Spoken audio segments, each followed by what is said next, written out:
Today in Radical Personal Finance is live Q&A.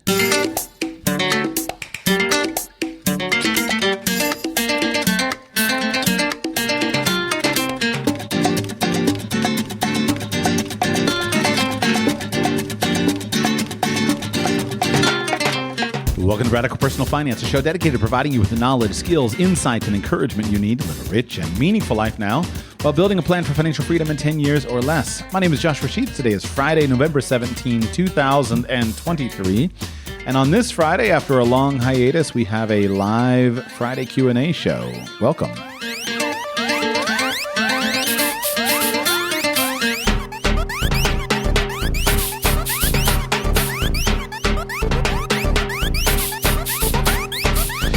If you're new around here, each and every Friday in which I can arrange the appropriate recording technology, then I record a live Friday Q&A show. Works just like call and talk radio. Call in, ask about whatever you want. We have a live conversation back and forth.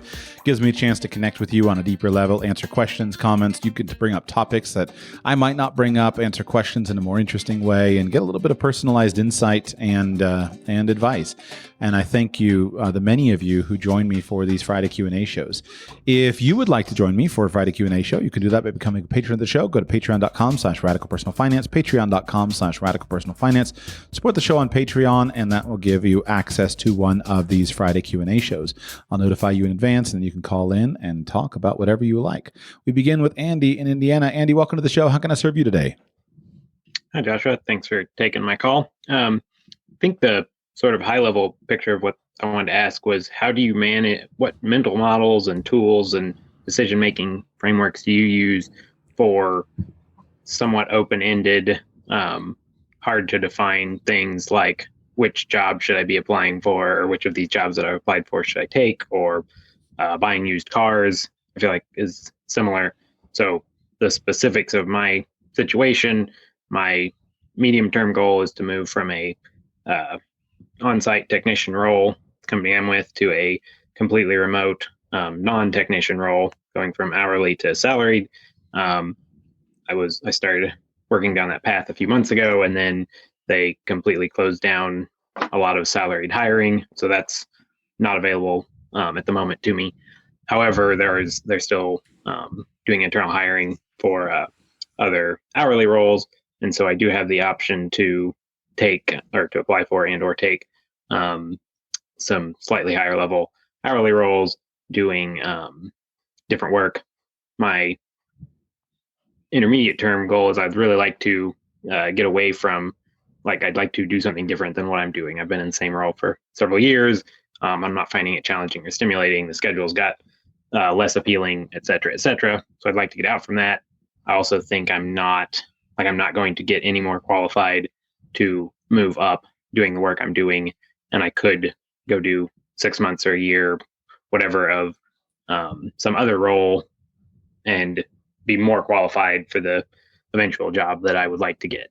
So then I find that I spend a lot of time and mental energy saying, well, I don't see any perfect jobs. Do I like A better than B? Is, schedule freedom more important to me, or is challenge more important to me? And I don't think there's necessarily a right answer there, but how would you think through when I would be happy to take a high schedule freedom job with lower responsibility and do something else different, but I'd also be happy to take a more challenging, less schedule freedom job. And I don't know what my, I just find I get sort of bogged down trying to decide which ones should I pursue. Should I cast the net really wide? Should I have a really narrow focus? That sort of thing. Yeah. In some ways, it would be nice if there were just a narrow focus. I've always admired people who always knew exactly what they wanted. They're sure that they're sure they want to do this thing. It's very clear to them, and they're on track. And we're going to go and get this done. No problem. Unfortunately, that's not generally been my experience, and I think that's not an experience for many of us. So we have to go and search a little bit. Excuse me. I had to cough. Here are the models that I find to be most useful. The first one, I think, just comes down to vision. I have discovered this to be the most powerful, is simply that if your vision is clear, if your goals are clear, that makes decision making relatively simple and straightforward. That doesn't mean it's easy, but the first question I ask myself is, am I having trouble deciding because I'm genuinely having trouble deciding, or am I having trouble deciding because I don't know what I want? It's probably just as frustrating for me to say, well, get clear on what you want, as it is to say, well, what job do you want? But the point is simply that a job or any decision in life is going to, what car you buy, et cetera, is going to be driven by your vision. And let me give a couple of examples from people that I have known. There have been people that I have known whose primary goal, their primary vision, was to make a large amount of money. And in order to do that, they set themselves off on the career path that was most likely to make them a large amount of money. Sometimes that came with very heavy consequences to their social life. Sometimes that came with very heavy consequences to their family life. Sometimes that came with very heavy consequences to their health, etc. But eventually they wind up succeeding and making a lot of money. In my circles, I've known a lot of people who have prioritized other things. I've known men who prioritized their family. And so, I knew one man who for a decade of his life, he was a highly qualified engineer, had no problem there, but he worked actually for more than a decade. He worked a half-time job so that he could homeschool his children. His wife was there, but he wanted to do the homeschooling of the higher level subjects, et cetera. So he worked a half-time job. That undoubtedly cost him hundreds and hundreds of thousands of dollars, both in current wages and in opportunity cost of investment growth, et cetera. But he had a vision of what he was trying to build that caused him to go in that direction. I've known men who had a vision of wanting to be able to work with their children. And so instead of taking a corporate job where they wouldn't be allowed to see their family, they chose a pathway that allowed them to work with their family. I've known people who just loved adventure, and so they would go off and chase adventure, et cetera. And so it seems to me pretty obvious that your vision will drive your job choices in some way.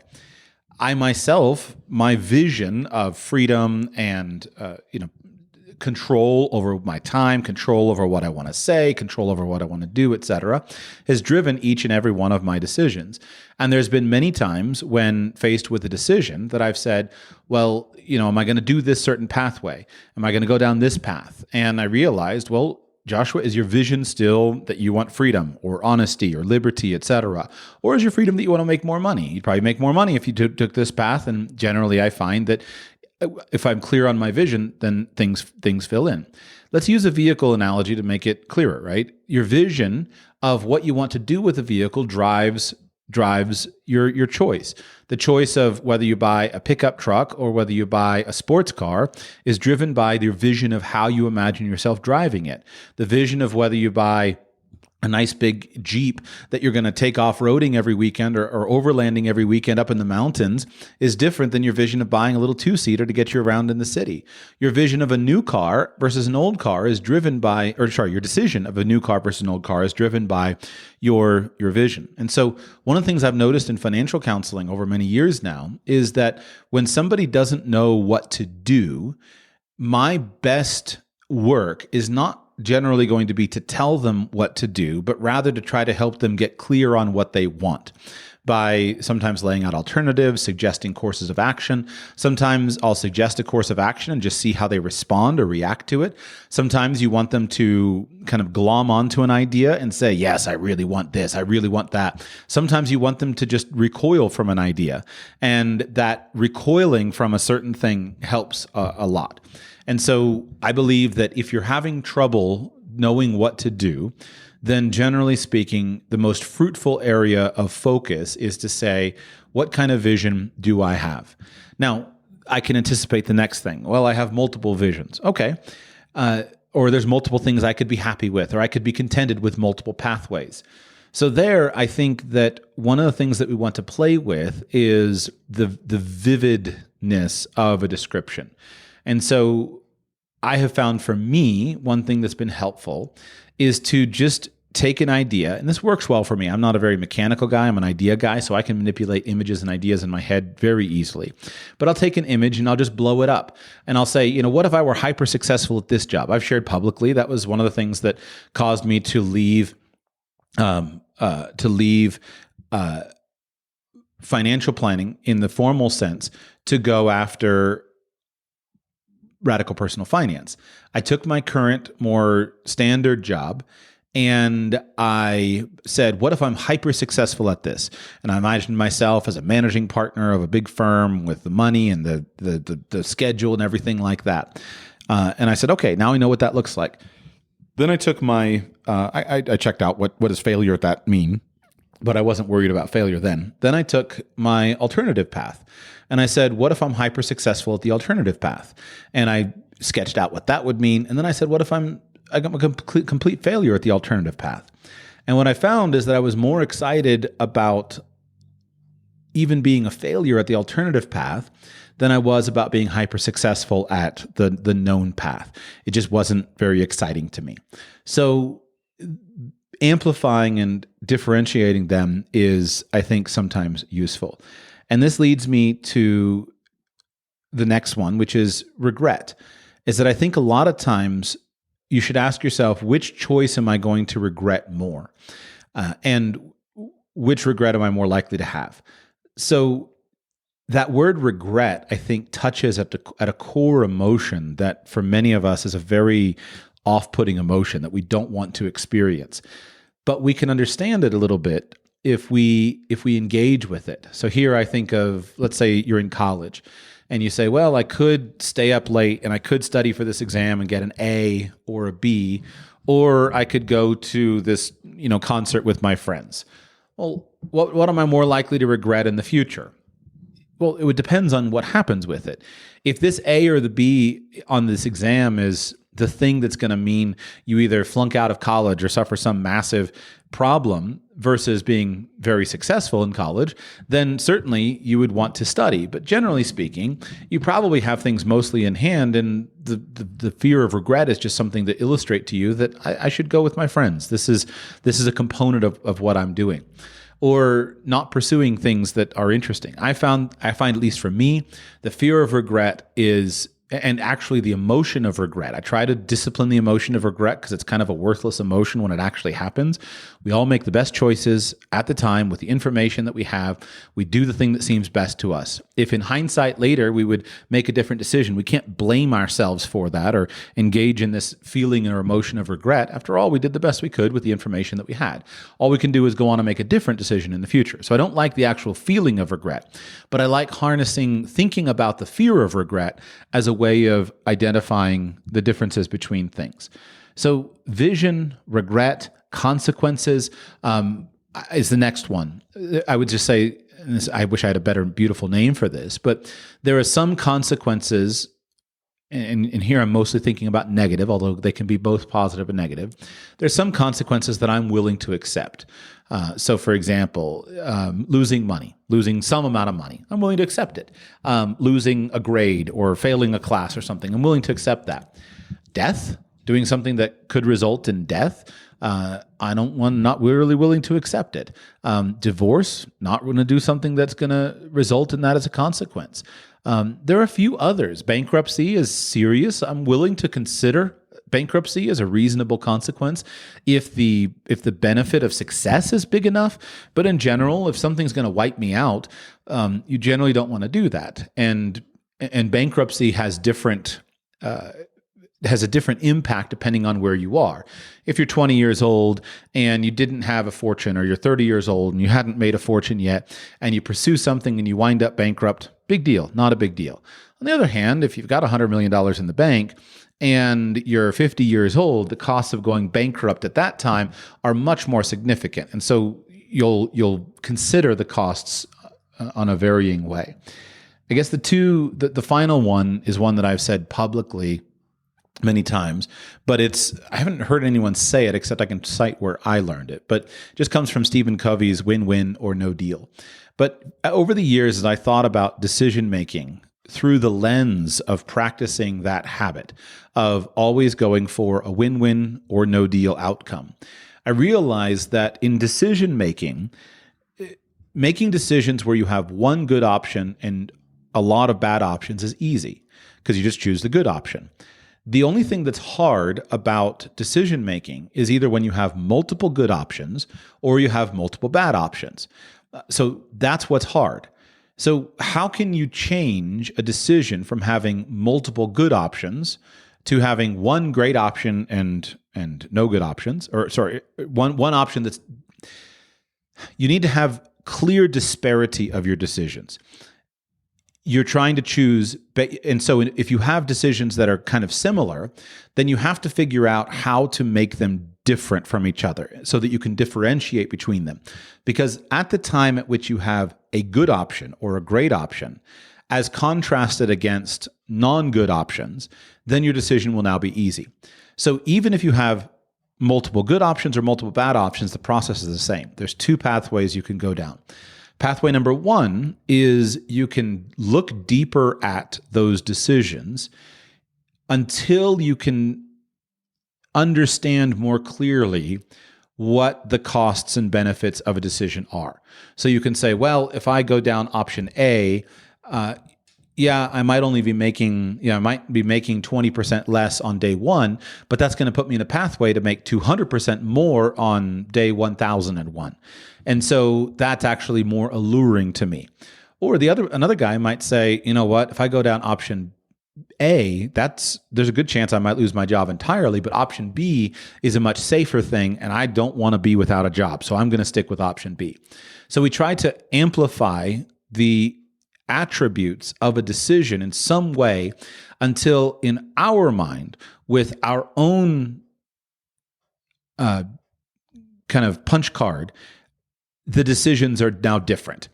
And this is why I think you'll see people who have some maturity, they'll often just be very confident in their decisions. You meet a guy who's an entrepreneur through and through, and he can't imagine going back to the world of an employee because he values opportunity and freedom and flexibility, et cetera, more than he values perceived stability, safety, security. On the other hand, there are guys who look at it and say, absolutely not. I value stability, safety, security, and my weekends off and my evenings off, et cetera, much more than I value the opportunity to go big or go bust. And so it's just a matter of playing with the options until for you yourself, they are differentiated. Now, what if you can't do that? What if you're looking at three options and they're still kind of all feel the same way? There's three cars and they're still kind of all feel the same way. Well, then I think you look for another option, and you just sit tight and you drive the car you're driving until something comes along that's markedly better, or until the circumstances in your life change and things are markedly better or different in some way. And so as you go through life, things will change and things will change for you. And so just sitting tight and waiting either until there's a new option that's a lot better or something has changed so that you're now in a different situation and can perceive it differently is perfectly reasonable. I think that is all of the models that come to mind right off the bat. They're probably imperfect, but those are the best ones that I've used over the years. Thanks. I think maybe I didn't quite get this out in my question. Specifically so as far as the big picture vision, I think I'm in a much better place than I pretty much ever have been of where do I want to be 3 to 5 years from now. And I have an idea of like the ideal thing that I would like to do to get there is make is transition to this remote job, kind of change my career path, right? I'm not sure how to, and if I could just be applying internally, which is easy and I have time for at the moment, that's why I can do that while I'm at work and no one questions me sitting over there job shopping on my company computer, on break. So that's straightforward. And if I could be doing that and finding out, can I just do that immediately? Like I kind of think I can, then, or am I actually not qualified for these jobs yet? And I need to gain more experience. I would do that, but there's none of those jobs available right now. Yeah. So then I'm considering this alternative, and it's the time bound and lots of uncertainty, I'm at the base of the cliff. My goal is to climb to the top of the cliff. I could go left or I could go right. How do you weigh, which one is going to be the easier path sort of thing? I could, like specifically this situation, probably in 3 weeks be working at a job that isn't really an improvement over what I'm doing, is not super interesting to me, but has a decent amount of downtime that I could spend on development work, right? Like there's corporate trainings I could take, there's cross-functional projects I could volunteer for, et cetera, that like I'd have time to do things that weren't in my core responsibilities. I don't think I'd like that job as well, but that would be a decent way to prepare myself. Or I can hold out and keep trying for the really hard jobs that I'm barely qualified for. I'm a good candidate, but there's somebody else that's just as good and more experienced in that area. And that might take me months to land one of those jobs, which is that job would move me forward down my path. So would doing the training. Does that make sense? Sort of the A, B, which is a little better, which is a little worse. I got to decide now, which one do I spend time on? That sort of thing. So then I think that if you go through all of that stuff that I said, you just flip a coin and you pick one and you go. The key is that you're taking action.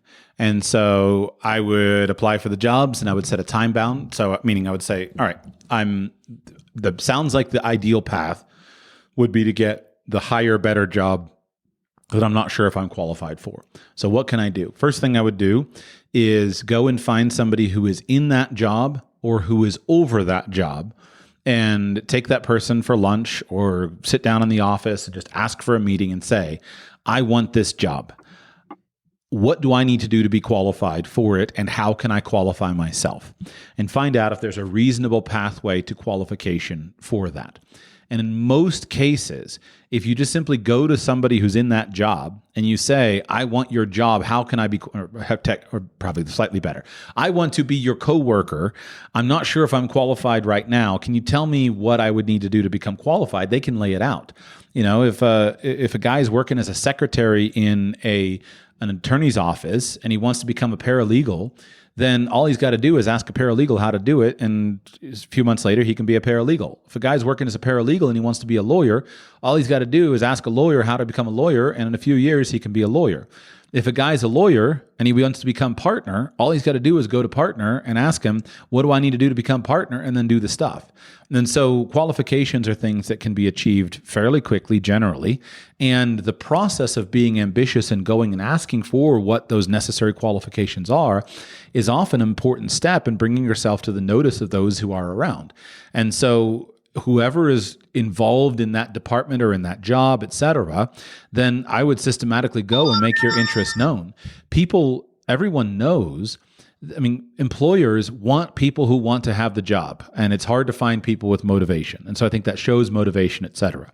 Now, if you find out that there's a reasonable pathway to that, then just focus on qualifying yourself in whatever plan you can. And if you can be qualified for that within, say, 3 months, 6 months, whatever your timeline is, and then looking forward, you look at it and say, all right, 6 months from now, I could be qualified for it. Meanwhile, I'm going to start going out and doing my how are yous and who are yous around the company so that the people in that department know me, and I'm going to apply for everyone, and I'm going to hand deliver my application, and I'm going to send a box of chocolates and say, listen, did you get my application? I really want this job. That showing that you want a job and you want it more than another person is a really good qualifying thing in and of itself. And so maybe that works out. If those qualifications, however, are beyond your window of time, and you look at it and say, it's probably going to take me 2 or 3 years to get there, and I'm not actually going to be qualified for the job without 3 years, and that's not my timeline, then move to option B. At the end of the day, it really doesn't matter what choice you make, because if you make the choice and it turns out to be the so-called wrong choice, now you'll know that it was the wrong choice and you would pivot back quickly. And I think that it's more important to be speedy with making decisions so that you can gain actual data from, the marketplace or from the job experience itself, rather than to sit and to think and to think and to think and to think. And so we want to avoid wipeout. Again, we want to avoid anything that could be completely destructive to us. But as long as we're avoiding wipeout, just make a decision and go on. And as soon as you make the decision, you'll probably you know within very short order whether it was the right decision or the wrong decision, because now you're not dithering about trying to figure out everything in your head. You're dealing with actual results. Okay, thanks. That makes sense. I have gone out and reached out and spoken to hiring managers, and I think maybe my issue with this particular decision is I think I'm very on the cusp of I'm looking at jobs that I am qualified for, but there are likely to be more qualified applicants, and I've had that on a couple of the jobs I've been turned down for already. Of we would have been very happy to hire you, but this guy was 0.75% better. Or one manager told me he basically literally said they flipped a coin and I lost. So yeah, that's good. Thank you.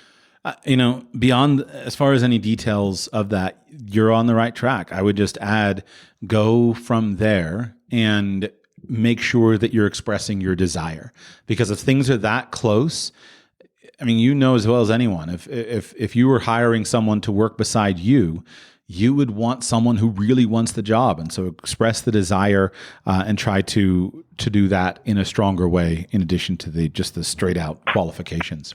Kyle in the state of Washington, welcome to the show. How can I serve you today? Kyle is gone. We will wait for him to show back up. We go to Las Vegas, Nevada. Welcome to the show. How can I serve you today? Hey, Josh. I appreciate you hosting the session today. My pleasure. I've got a question. Overall, I think my wife and I have done a pretty good job in regards to accumulating net worth, focusing on income, and reducing expenses. But one area I have to give myself an F in is estate planning. Okay. And as a father with two younger kids, I got a 6-year-old and a 9-year-old, I want to make sure we have that buttoned up more. And the obstacle I have is that I think from a family and value standpoint, we have people within our circle that we would be comfortable, raising the children if something happened to both my wife and I. But my challenge is, I think as part of that conversation, figuring out who to be an executor on our estate, talking finances. I would say that some of the family dynamics that would change a lot of things. I don't think they realize maybe what we've been able to accomplish, and trying to, one, clean up our estate, but also be sensitive to not creating other problems while I'm alive. So I don't know if you have any advice on where to start or maybe how to approach it. Yeah, absolutely. Do you know, if you were sitting in a lawyer's office, do you know what you want to happen to your assets and your estate, et cetera? Do you know how that would come about, legally speaking? Philosophically, I don't know how to do it in practice, but I think my kids are too young to, I would assume, to directly inherit anything. But if somebody was to have to step in and raise them to maturity in our absence, I'd want them to obviously have the resources, funding to be able to do that, where I wasn't creating a burden on somebody else. And then obviously any kind of surplus or excess be left to our children. Okay. So I'm going to do something that always makes guys like me nervous, which is to be prescriptive or just give suggestions without actually polling you for details of your estate and, assets and things like this. So I am not a lawyer, and this is not legal advice, because a proper advisor would ask you a lot of questions about what you own, what you want to accomplish, et cetera. But what I sense happens a lot of times on this topic of estate planning is simply that because it is so under-discussed, then people don't actually know what their options are. So I'm going to give you what I think is probably about the right solution for about 80% of young parents in situations perhaps like yours. It's not the right solution in all situations, but it's the right solution for about 80% of people.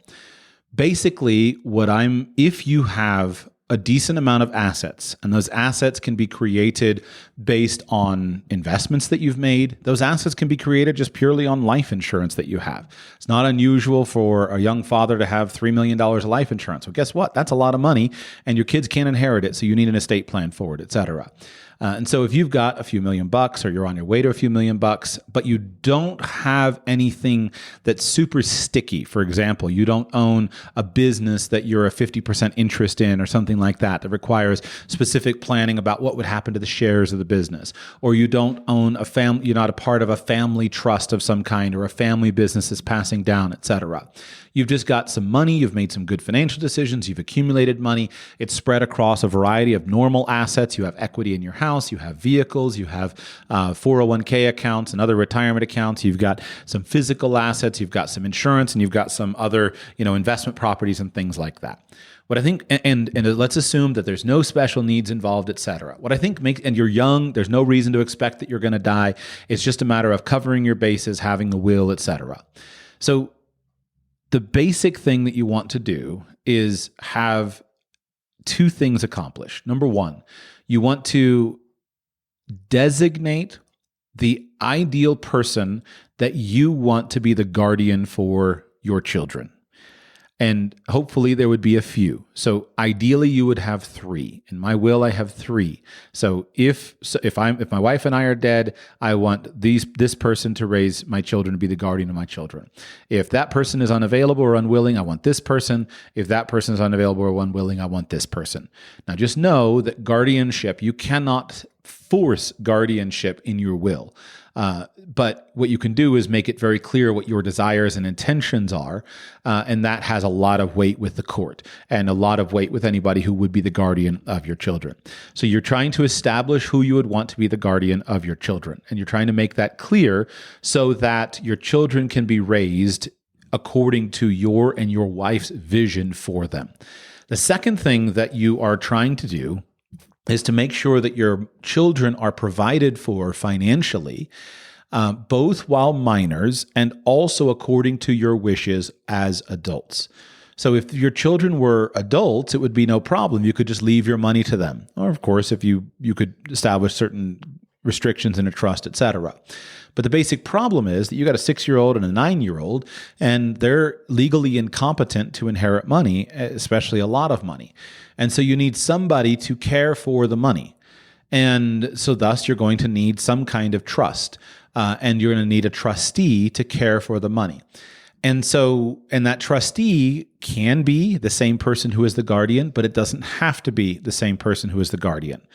And so what I think works well for most people in your situation is simply this. You decide who the guardian of your children would be. And if you have multiple people, then you could put them in order of your preference, then you do that. Then you decide, who do I trust that would that loves those children and absolutely will do the best thing for those children. And it doesn't have to be the guardian, but who do I trust would fight for those children's interest? And you can designate that person as the trustee of what's going to be your family trust. Now, in some cases, I think it works nicely to have a co-trustee. So I don't want to say what exactly I have done, but I'll just say that in many cases, if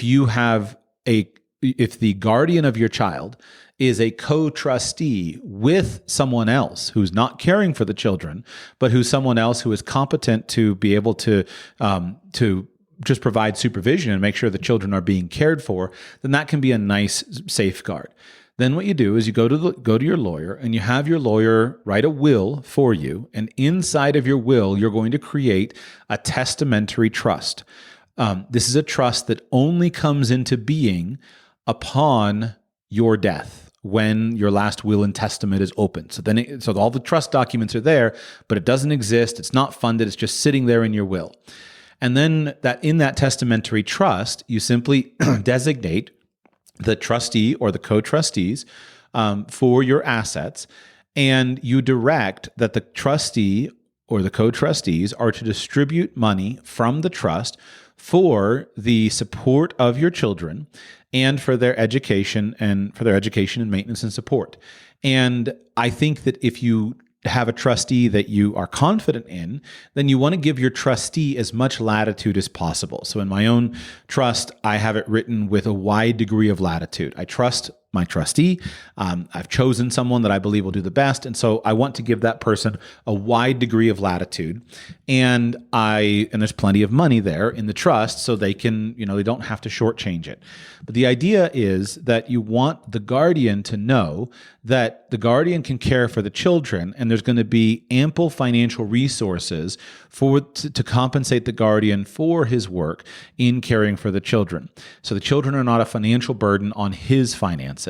And then the children are going to be properly cared for. They're going to have everything they need covered for education, health, maintenance, and support. And then you can decide the trust terms. But what I think makes a lot of sense is give the trustee ample control to distribute for education and for maintenance and support, and then set a time, something like around the age of 30, for full disbursement of all of the trust funds directly to the beneficiary, directly to your children.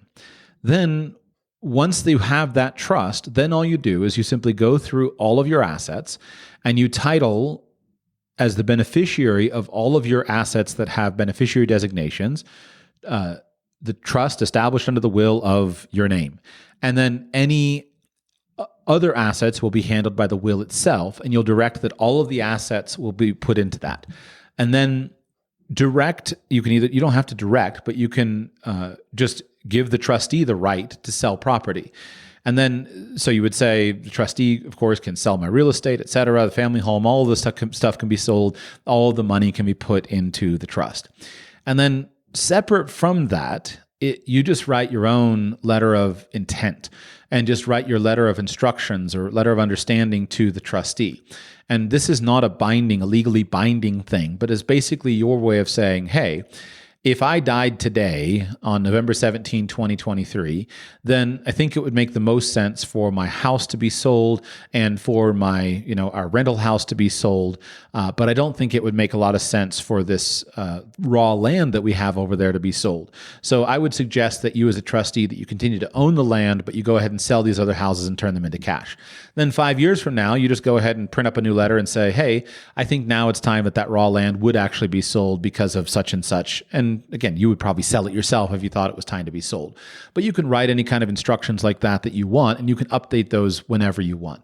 And then your last kind of tool in the tool belt is, if you feel you need it, if you're not sure who to designate as trustee or as co-trustee, then just simply hire a professional trustee or designate a professional trustee with your as in your kind of third line of succession or something like that. And so you can just hire a professional trustee who will be the steward of the accounts, and the fees are reasonable, and you'll know that there's a professional who's looking out for the interests of my children. And at the end of the day, if any of the individuals that you have selected are not willing to serve, then that's taken care of. And then does that make sense to you? Is that something would be helpful for you? Yeah, that was very helpful. I wasn't familiar with that type of trust. When it comes to a professional trustee, would that typically be somebody that a law firm could refer me to, or where do you go looking for someone of that? It's a professional service. So you have all these big firms you've heard of, or maybe like Northern Trust or Bessemer Trust or whatnot. There's these trust companies that quite literally, this is what they do. They are professional trustees, professional money managers, et cetera. It doesn't have to be one of those big expensive firms, but it will often be somebody who does their job as a professional trustee. It can be a lawyer, it can be a financial advisor, or it can be somebody who actually does this as a job. You don't have to designate that. But yes, your lawyer will have, when you sit with your lawyer and you say, but could you recommend someone? Your lawyer will have a long list of people that he works with that he can confirm and say, hey, this would be a great person for you to consider. And actually, it doesn't have to be specified in the documents. You just indicate that there needs to be a professional trustee, and then the people who are involved with your estate, your executor, et cetera, they'll go through the process of finding a professional trustee to serve if your previous trustees are unwilling to serve. Okay, so it doesn't need to be like on retainer or anything. It's really just kind of as needed basis. Okay. In my trust, I have this person as primary co-trustees, these two people. I have the guardian of my children and another trusted person as co-trustees at the first level. I trust I trust the people that I'm choosing. So here's always this balance with legal documents. The legal document is not actually necessary if you're dealing with people who are trustworthy. But if you're dealing with people who are untrustworthy, the legal document is not sufficient to control them. So the legal document, in some sense, is pointless because trustworthy people will do the right thing, and untrustworthy people will probably try to do the wrong thing regardless of what happens with the legal document. But what the legal document does is it gives formal power to certain people and to the court to make sure that there's sanctions in place if people act wrongly. And so I want to give maximum latitude to the guardian of my children. But I also want there to be a legal sanction there, somebody else who is involved, who is able to supervise things. And I want the court to be able to hold those persons responsible for acting in the best interest of my people, so my children. So that's why we have the court documents in place, is they just provide a legal mechanism that somebody can be prosecuted, control can be done, legal documents can be created, et cetera, and those people have the right to do that with the document. And then just one last clarification for the execution on this. In naming the trust a beneficiary, that would be a secondary beneficiary, right? And I would still have my wife be primary. Right. Exactly. And so usually you and your wife will have a mirror will and testament, mirror will and trusts. So all of the provisions of it will be the same except flipped. And then all of the primary beneficiaries on all of your accounts will be your wife. She will have all of your money if you're dead, and she'll take care of the children. And then it's only the trusts only come into action if both you and your wife die simultaneously or within short order and she hasn't changed the affairs. Yeah, that makes sense.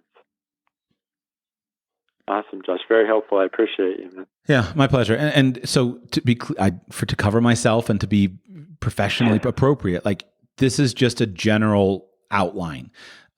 Your lawyer's job is to engage in more specific fact-finding, more specific discussion of appropriate options for you, deal with any specific relationships and things like that you yourself might be, worried about. But a lot of times you're just confused because you don't know what the options are. And what I've described, I think, is probably the best option for about 80% of people in the life stage that you are. And I want to say quickly and clearly, this will be different when you're 60 years old. Things will be very different when you're 60 years old. You have a different set of considerations, et cetera. But for young parents who are just saying, I know I need to get a will because I want to establish the guardianship of my children, but I don't know how to do it and I ought to know something about it, what I've described will, I think, work about 80% of the time. All right, we move on. We'll go back to Kyle. Kyle in Washington, are you there this time? Man, I got so nervous, I just hung right up on you. I had that effect. Usually it's... I'll skip the rest of the joke. Welcome. We're glad you're here. So these have been great questions. I've got some pretty kindergarten-y stuff to ask in comparison today. I just, I periodically go to your Twitter and scroll through a month or two of your posting, and I don't like to interact on the computer. I just, have a Twitter account to read you and a handful of other folks. But I've got like a handful of what I hope could be rapid fire questions. I don't know if you'll let me do that. But yep, sure. Shoot. I think it'd be fun. One quick comment, though. A handful of Q&A shows ago, a guy called and was worried about AI being the next nuclear bomb and how scary it all was. And your guy, Jack Spirko, had an episode on kind of right after I heard him express his fears. And he talked about AI as being a weapon. And if your enemy has a weapon and you don't have that weapon to be able to utilize in the same fashion as your enemy, then you're doing yourself a disservice. So instead of sticking your head in the sand and ostriching away from it, you're you should turn to it and utilize it for what it's good for. And I thought that was a good way. You try looking at things positively, and I thought that was a good way to, it's a pessimistic view still, but it's a good way to wrap your head around what the real threats are is by learning what it is and getting involved. And I thought that was kind of neat. That is I love what you just described. I think that's a great point that Jack made. Absolutely. Yeah, it's good. One thing you posted about human foot-shaped footwear. There was some guy on there that was putting up all these different shoe brands, and I'm a similar height to you, and I think we have the same size foot. I'm running a size 16, and I'm curious what kind of shoes you're finding that are good for your feet. Right now, I'm using an Ultra because it's the only company I can find that makes a shoe that shape that big. Yeah. I do not have any barefoot shoes. I have tried to buy them a couple times, and due to the size of my feet, they're just not available. And except for one that I assume you probably just mentioned that I've been intending to check out. My embrace of the kind of barefoot shoe thing is simply involved just primarily trying to be barefoot at most times. And so I try to do all of my walking, do my 10,000 steps barefoot. I try to do my running and my sprints barefoot. I try to just be barefoot more and more. And I don't have currently any barefoot shoes. I have been intending to get more deeply into it, like getting the toe spacers and the toe socks and everything like that. Since I don't live in the US, I can't get that stuff easily. If I were in the United States, I would have the whole stuff. But because I have to plan ahead and like buy it all and pick it up when I go into the US, then it's just one of those things that like it just hasn't been as a big priority. So mostly I just try to be barefoot as much as I can. And then the rest of the time I just wear normal shoes, but I am conscious of it. I've wanted to get my children into, or in the kind of the same actionable thing with my children is that I just try to encourage them to be barefoot most of the time. And I don't have a whole suite of barefoot shoes for them. Primarily the cost, like you go out and you think about paying, $80, $60, $70 times 5 every time you need shoes. And then 3 months later, they've outgrown them. And so I've just mostly just encourage my children to be barefoot, and I hope that's good enough. So I'm not a purist on that topic, though the barefoot stuff makes a lot of sense to me. Right. Yeah, I know my kid uses his shoes for bike brakes. It's pretty hard to pretty hard to justify $100 bike brakes like that. Yeah, I got to step up my barefoot game. I haven't been doing that. What about our prepper menu? So you've talked about in the past working out a more healthy prepper menu, and I think about this. We have food if we need it, and it's not the greatest. And, we don't feel great when we eat it as a family. Typically, we don't eat beans and rice all the time. And, do you have, is there any place you would go? I know you say you've been out of that kind of for a while, but, aside from buying a great big freeze dryer and making my own, what do you do? I eat versus donate, I guess, is my question there. If I'm just going to have these beans and rice laying around, do I just donate them every 5 years and buy new beans and rice and I end up never touching it? Or yes. So I would say, I kind of think of this as a barbell strategy in the world of food prepping. First, I think there's a scale, and by scale I mean a continuum. And it seems like a lot of people want to get the best thing for all circumstances, and it's not possible.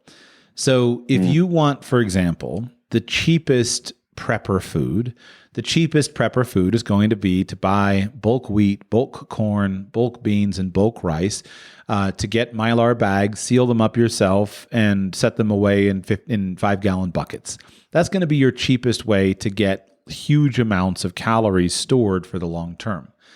The problem is that the majority of us don't eat that ever, like really ever. And so one of the challenges, it's always been a challenge with preparedness food, has been teaching people how to even use this stuff. And I did it once as an experiment, I guess, with like wheat berries and making a wheat berry gruel. But the classic thing with wheat berries is people don't have a grinder, nobody bakes bread, etc. And so we just don't eat this stuff. So yeah, it's bulk calories, but there's a whole skill set associated with actually acquiring it and using it.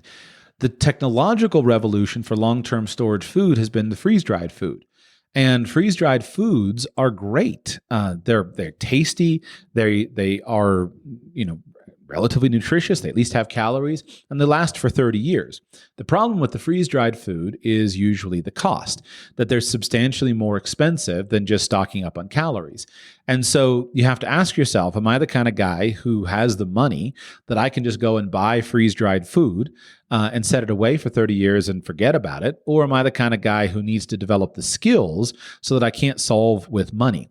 I have frequently recommended with private consulting clients, guys who, I'm not saying you're a centimillionaire, but there's a lot of guys who just need to go to Costco and buy a pallet and spend, $8,000 or $10,000 and buy a pallet of freeze-dried food from Costco or whatever it is, and just literally buy the freeze-dried food, put it in a dark room in a safe place, and forget about it. And at least I'm done with that. Now, is that true preparedness in the sense that you've learned how to be self-reliant and self-sufficient for a 30-year great collapse? No, but it's a tremendously valuable insurance policy, and the cost of it over the next 30 years will become totally negligible as compared to the peace of mind. And so I think that as long as someone is not completely broke, that freeze-dried food, substantial quantities of it, just bought from any of the large number of excellent people selling it, is great. And of course, you should do a little bit of practice with it, buy some, use some, etc. But that's your fast way to spend money to solve the problem. The flip side is, I think, you have the standard thing of a deep pantry. That's not that hard to do, of just buying a little bit extra of the stuff that you do. And that's not going to get you to years of preparedness, but it will get you to a few months of preparedness of food. And then for health food, I think the secret is chest freezers and lots of frozen meat and frozen other stuff as well, but frozen meat. I think that's where your health food is. And so if you have a couple of extra chest freezers and you have a generator and some way of keeping those freezers going, then that's where I think your deep stock of health food is. I consider meat to be the primary health food. I could exist completely healthily on nothing except meat. And meat has the unique benefit of lasting for quite a long time frozen. And we can use it regularly from a frozen state. And so if you just have an extra chest freezer or a couple of extra chest freezers, and you have some fuel source to keep them going. So some guys will have one propane chest freezer and one electric chest freezer with a generator to power it, or some version like that. Then just fill them full of meat. And if you've got $5,000 worth of meat in your freezer, you've got a couple months of stuff. Now you could of food, of high quality health food. And I think that with those two things actually, I guess I said three things, but those three things put together, a stock of freeze-dried food set aside somewhere that you're probably never going to touch, it's going to sit there, and 45 years from now it's going to be thrown away, and then a deep pantry that's a few months worth, and then a good supply of meat in the freezer, you've got great health food that's going to last you for a long time. There's a lot more that can be done. My friend Stephen Harris has this info product that he sells on how to preserve eggs for years at a time. And so you go and have buckets full of eggs preserved in I think it's a lime solution. And it works great. Like all the stuff works, but a lot of that prepper stuff just becomes a hassle. And so what I've described is the lowest hassle for a medium cost. And I think that works for a lot of people. The beans and the corn and all that, I think is great also, and there's two ways. So if somebody has the energy to go and do that, great. You can order a lot of that stuff pre-prepared if you know how to use it. The other thing that I think makes sense is just if you're uniquely concerned about a crisis, then just go and stock up more of it.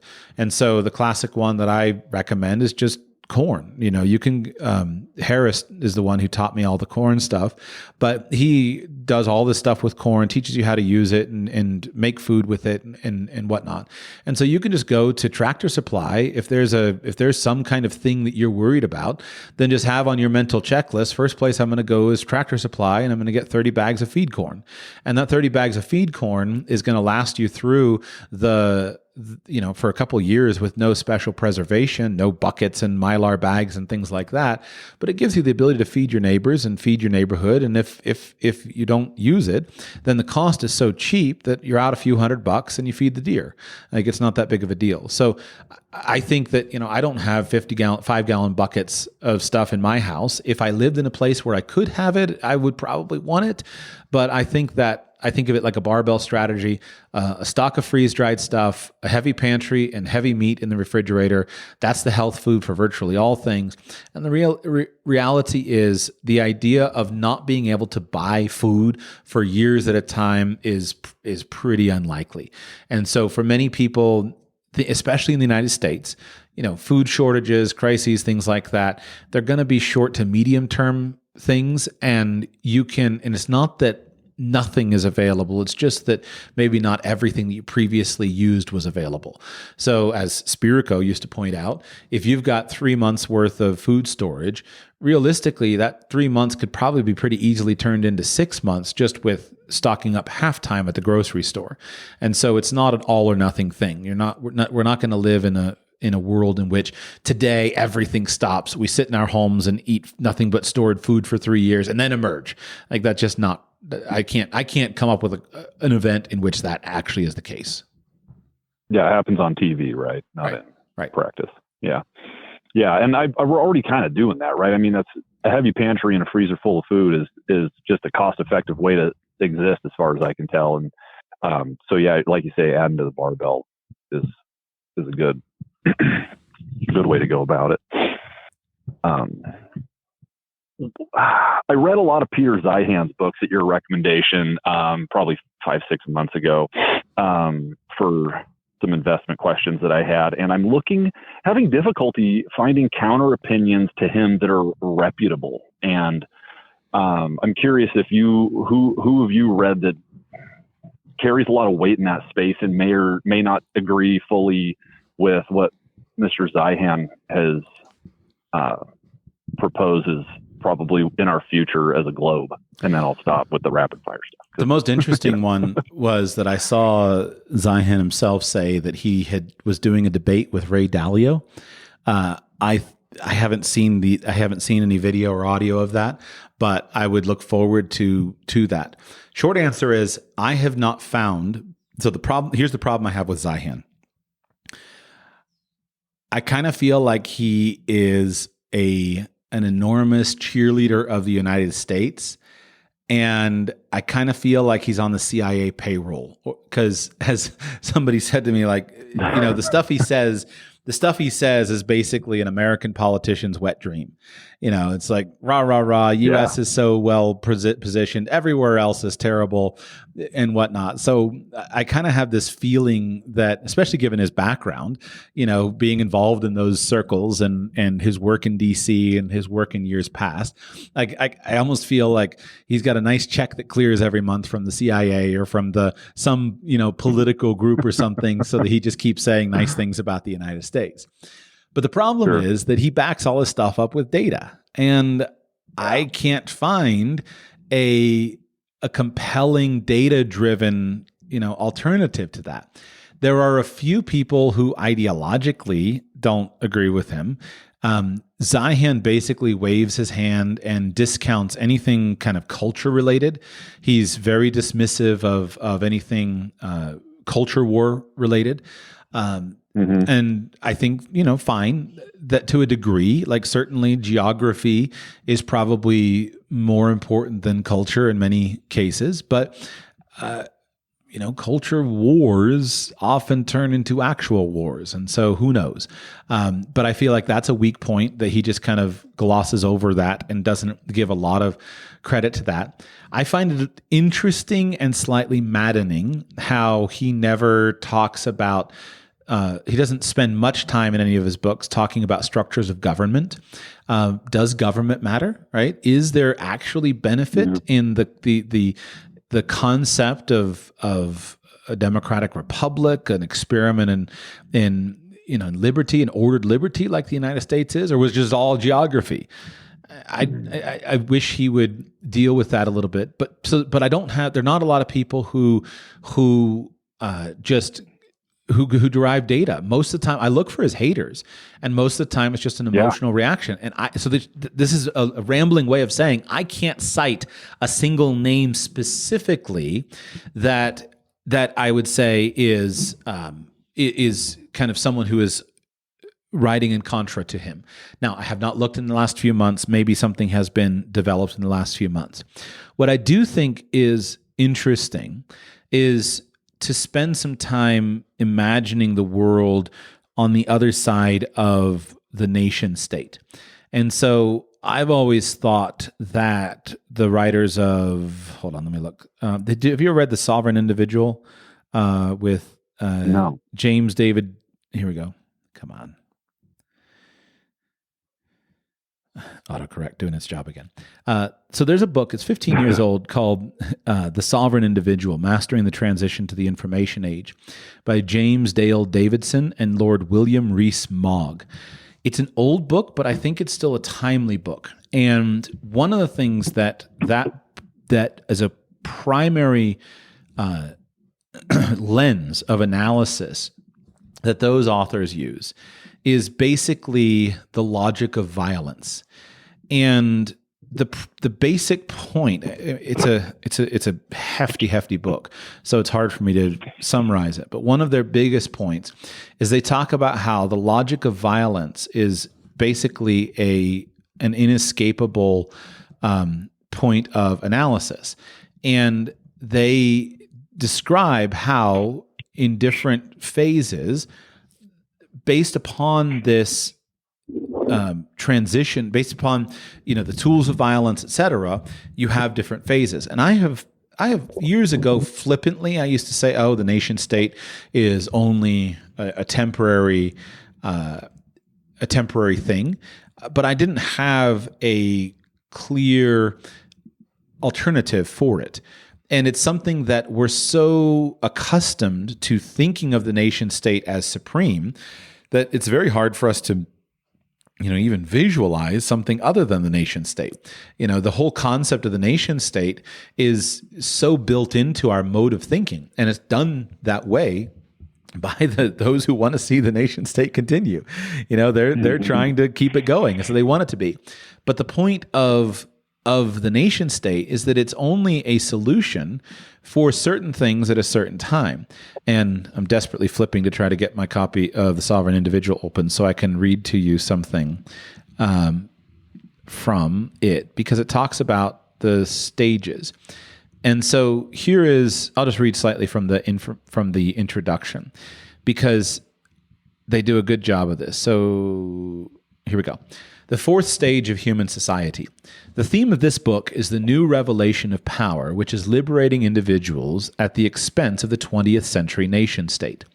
By the way, again, this book was written in 2000, released in 2000, so more than 15 years, 23 years old. Innovations that alter the logic of violence in unprecedented ways are transforming the boundaries within which the future must lie. If our deductions are correct, you stand at the threshold of the most sweeping revolution in history. Faster than all but a few now imagine, microprocessing will subvert and destroy the nation-state, creating new forms of social organization in the process. This will be far from an easy transformation. The challenge it will pose will be all the greater because it will happen with incredible speed compared with anything seen in the past. Through all of human history, from its earliest beginnings until now, there have been only three basic stages of economic life. 1. Hunting and gathering societies. 2. Agricultural societies. And 3. Industrial societies. Now, looming over the horizon is something entirely new, the fourth stage of social organization, information societies.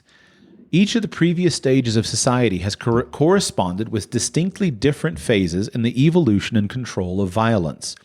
As we explain in detail, information societies promise to dramatically reduce the returns to violence, in part because they transcend locality. The virtual reality of cyberspace, what novelist William Gibson characterized as, quote, a consensual hallucination, will be as far beyond the reach of bullies as imagination can take it. In the new millennium, the advantage of controlling violence on a large scale will be far lower than it has been at any time since before the French Revolution. This will have profound consequences.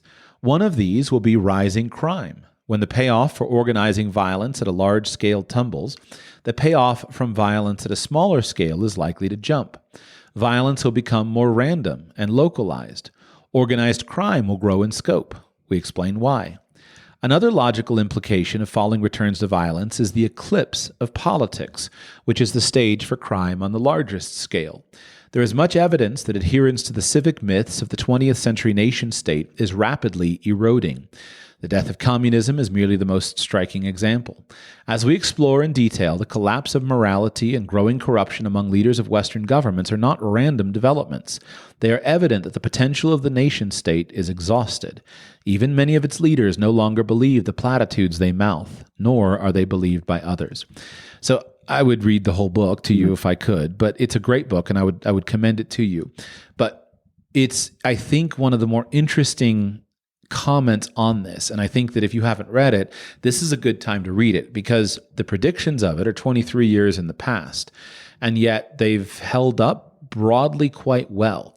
And what's interesting to me is that when I consider the changes that have happened in society, in my experience of it, it very much reflects some of these macro trends that Reese and whatever his name is predicted way back in the year 2000.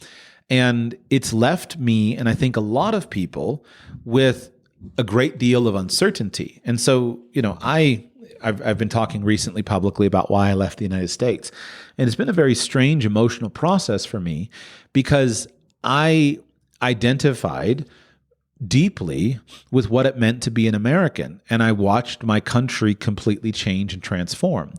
And I've observed that there are a couple of things that have happened. And I'm stereotyping broadly, but there are some people, most people have just simply changed their politics, their ideas completely. In the 20 years that I've been paying attention to politics, there has been almost a complete flip-flop on so many issues between right-wing and left-wing people. And not on all. Obviously, there's distinctions between the political parties. But the Republicans of today don't believe what the Republicans of a decade ago said they believed. And the Democrats of today don't believe what the Democrats of a decade ago believed. And my question has always been, why? Like, what happened? Because I thought I understood politics, and then politics completely transformed underneath me. And to me, it makes more sense that some of these things are happening in terms of these trends, and a lot of them are being driven by the information age and the information revolution. And so, to me, the sovereign individual has been always a useful pathway through that.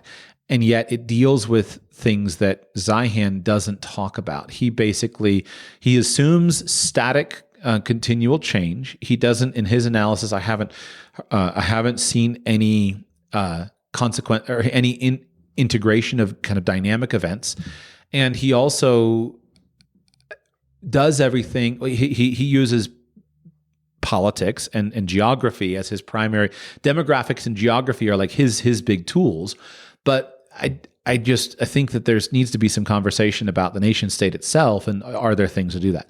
So if I were having dinner with him, that's what I would ask him about. I'm certain he has thought about it. He just hasn't written about it, nor have I found him talking about it. So if I were interviewing him, or if I were having dinner with him, those are the things that I would probe him on.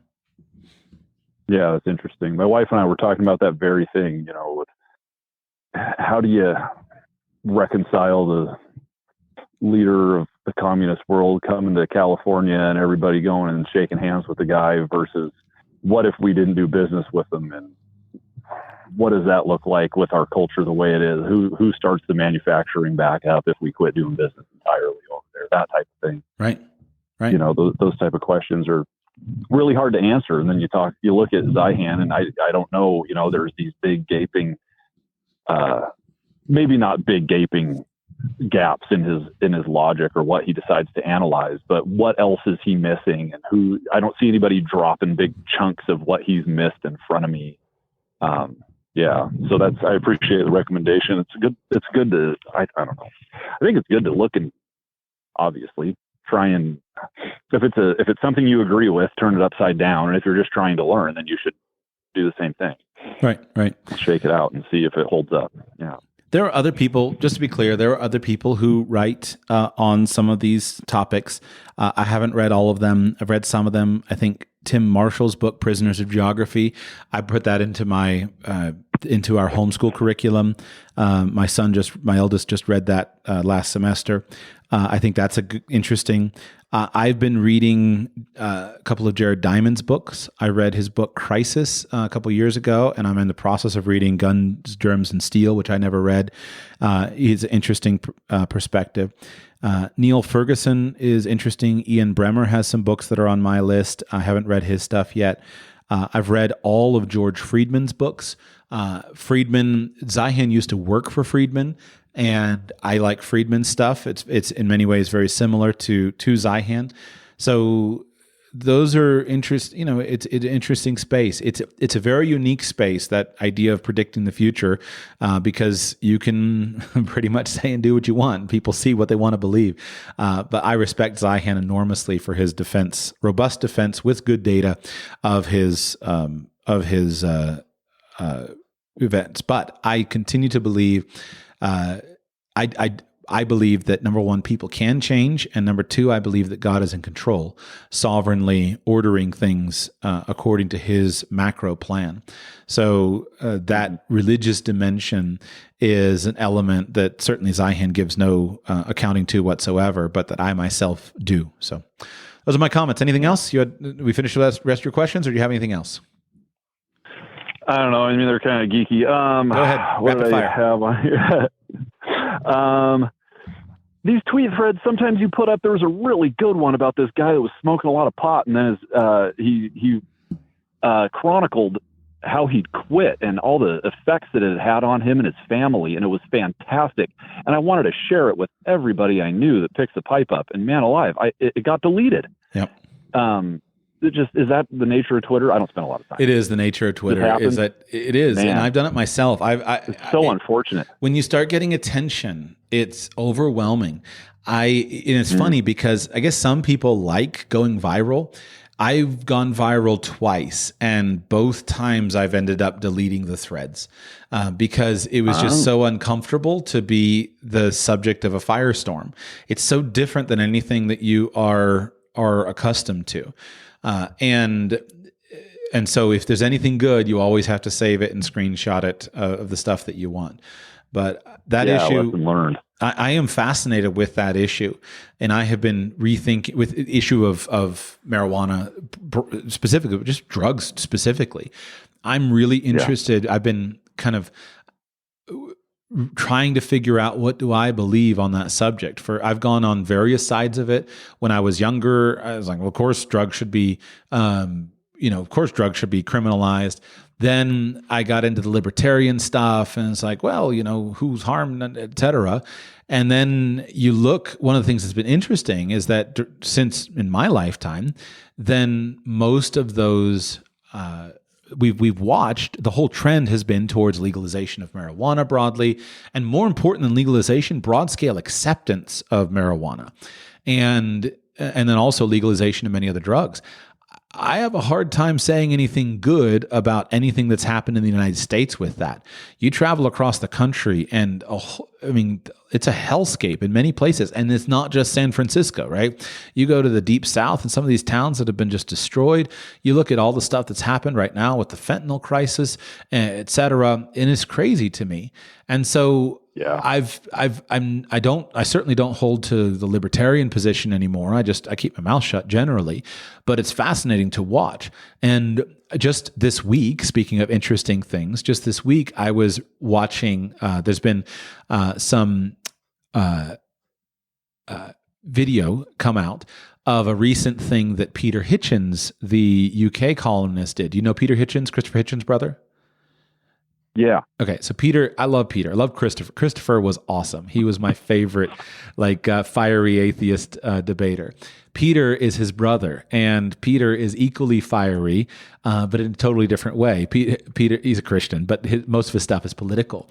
So he signed up for this thing where they put him into prison, and it was for a TV show, but they sent him to prison for 3 days in like a mock environment for him to experience this. And so there was this video of him that was widely seen, where he's sitting there debating a bunch of ex-cons who were in this prison experiment with him, and he's saying how he believes that marijuana is the most dangerous drug. And I find this very fascinating because I have come to hate marijuana because of the destruction that it wreaks on the people, of destroying their ambition, etc. But I've kind of swallowed the line that, okay, at the end of the day, it's probably less destructive than alcohol. And so just this week I was saying, I need to read what Hitchens have written on this and see what he cites, because it was just a fascinating argument that we're having right now. And it's I guess to me, the biggest frustration to me has been the widespread acceptance of marijuana and drugs in our society, because I've watched it happen. I have a friend of mine who is kind of a semi-retired 60-something guy, and he was always an ambitious go-getter. He was a professional athlete at one time, go-getting business guy. He was a kind of a conservative, not super political, but conservative, anti-pot kind of guy. He started smoking pot, and now he just smokes pot every day. And it just seems like such a waste to me that we allow that stuff to destroy the potential of our society. But thankfully I don't have to make any public policy on it. Yeah, people aren't very honest about what it really does, I don't think. They say, oh yeah, what's the difference if you do that or do some beer? And well, I'll tell you, there's a big difference. People start out their day and end their evening with that stuff. They don't typically do that with liquor. And, you can abuse anything, but man alive. Yeah, that was a really good tweet thread. I'm going to have to start screenshot if I want to share stuff like that. Yep. Yeah. Anyhow. All right. Good lesson. Appreciate it. Last one. Yeah. Back books. You hurt your back a while. I listened to everything you ever said, and then I bring up these little tiny things way after you mention it, so I don't expect you to remember. But you talked about, hey, I hurt my back, and it laid me up, and it really depressed me, and I decided, I can't be depressed about this. I need to get up and get after it. But it takes a lot out of your sails, and I had the same thing. I went from blue collar to white collar to blue collar, and I hurt my back, and I read a bunch of books about it, and I'm just curious. I read Dr. Stuart McGill's books he's got some really expensive books, and I thought I got what I needed from his main one everybody recommended. And Robin McKenzie, he's out of New Zealand, and he wrote some treat your own back stuff, and there's some other folks, but I'm just curious what you did or what you read, or if you did anything, or if you just kind of laid around and got better. Being 6'7.5" tall, you and I kind of are in the same boat. Eventually you're going to tweak your back, and you got to be strong. Right. Yeah. I do not have any chronic pain of any kind, including back pain. And so I'm very grateful for that. The tweaking the back story, again, you're probably going a long time, but I remember distinctly when I was, it was 26 years old, and it was the first time I hurt my back. I was setting up I can't remember what the holiday was. I was doing breakfast omelets on the beach for all my friends. I hosted this big party on the beach in Florida, and I was setting up my omelet station to make omelets. And I leaned down to pick up something from the ground, nothing heavy at all. And I tweaked my back, and I couldn't move. And I went home and spent the next 2 days sitting in the recliner. And it was, what was shocking about it is I've always enjoyed robust physical health, which is an enormous blessing. And when you enjoy robust physical health without fighting for it, you take it for granted. And when it's taken away from you, you all of a sudden stop taking it for granted. And so that experience was what opened my eyes to the incredibly difficult experience that so many people have. One other time I tweaked my back, and then over the last couple of years, I have this occasional neck pain that happened for some reason. And so I visit the chiropractor about once a month. And as long as I do that, I don't have any trouble. All of my research into back pain indicates to me that the vast majority of it is due to weakness in the back. And so the most important thing to do is to strengthen the back and stretch it. So stretching and strengthening the back. I had a neighbor when I was growing up, redneck neighbor, who was injured. He was a diesel mechanic, and he was injured, bunch of messed up discs and whatnot. They put him on total disability, and he endured pain for a long time. And then finally one day he walked out on his back porch and he said, I'm going to fix this thing. And he reached up and he grabbed one of the rafters on his back porch and he just started hanging every day. And he hung and he hung and he hung and he hung. And he cured himself of his back pain just by hanging on his back porch every day. And so so as best I can understand, the majority of back pain should be treated by strengthening the back, which is probably lifting heavy weights and all of the stabilizing muscles, et cetera. But strengthening the back with appropriate exercises is the key to avoiding back pain. And so I've realized that you're a fool if you take your health for granted, and I'm doing everything I know to do and everything I'm able to do to be one who's actively building stronger health. And as Mark Ripito says, I want to be hard to kill. So stronger people are more useful in general and harder to kill. Love that guy. Yeah, I forget the guy. See, I was writing down the names of the books because whenever I call you, I always blank on that. But I forget I bought that guy's book too, The Hanging from the, what's his name? John something or other, I think. Anyhow, yeah, there's a guy that he's a proponent of hanging for shoulder to avoid shoulder surgery. But I started doing that, and I found it helped my back out quite a bit too. Absolutely. Yeah, you can't take it for granted, man. You're strong until you're not, and then you get laid up by part of an omelet bar. What do you do, man? Yeah. It's really, it could take the wind out of your sails. Big time. Yeah, but all right, my friend. I just thought I'd ask because you're a big reader. Appreciate your time, Joshua. Happy Thanksgiving. Love the questions. Makes life easy for me when you call me up and throw me softballs. So thank you very much, and happy Thanksgiving to you. And with that, we close down today's Friday Q&A podcast. Thank you so much for being here. It's been a pleasure. Remember that if you would like to be here for one of these Friday Q&A shows, all you need to do is go to patreon.com/radicalpersonalfinance. Sign up to support the show on Patreon. That allows me to meter the inflow of calls. So go to patreon.com/radicalpersonalfinance. Today we only have 3 calls. Plenty of time for everybody. Sometimes we get more, sometimes less. But I would love to have you on next week's show. As we go, remember that I'm heavily promoting my international events right now. Most importantly, the event in Panama that we're hosting in January. This weekend, I'm getting on the phone with my partners of that to wind up all those decisions and everything associated with that. So sign up now, please. Go to expatmoney.com/radical, expatmoney.com/radical, link in the show notes today. And then if you're interested in some of the internationalization stuff that I've been talking about, internationalescapeplan.com. Internationalescapeplan.com is the course that I sell. Talk to you very soon.